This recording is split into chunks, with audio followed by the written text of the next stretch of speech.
All 10 seasons of Friends were imagined by Phoebe. Sabrina the Teenage Witch was about being gay.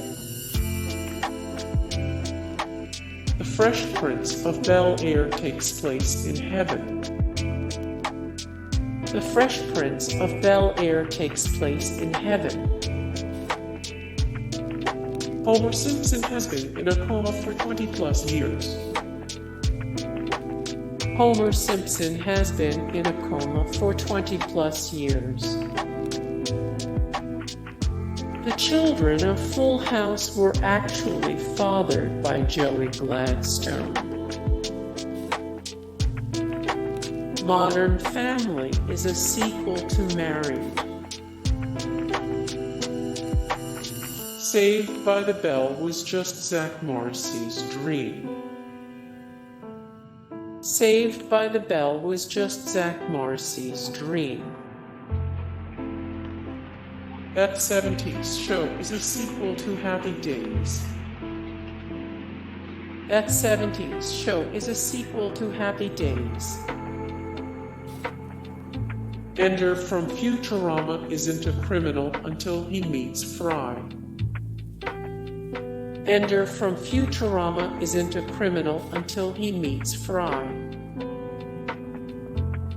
Boy Meets World is shown as Cory sees it. One thing fans of this series question is the evolution of Eric's character, from cool older brother to comically dumb dummy. The theory says that we're being shown things as Cory sees them, so as a kid his older brother was cool, but once he's grown and matured, he sees how stupid he is. This could also explain the disappearance of his little sister for a couple seasons, because he was a teenager who wants nothing to do with their younger sibling.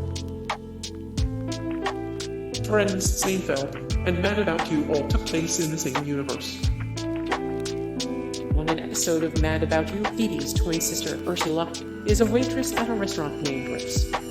Also, Jamie from Mad About You was on Friends, and she spoke to Phoebe at Central Perk, mistaking her for Ursula. That links Mad About You to Friends. Hey guys, thank you so much for the support and likes and comments down below, and also thank you so much for watching, and I look forward to see you in the next video then. Take care. Bye.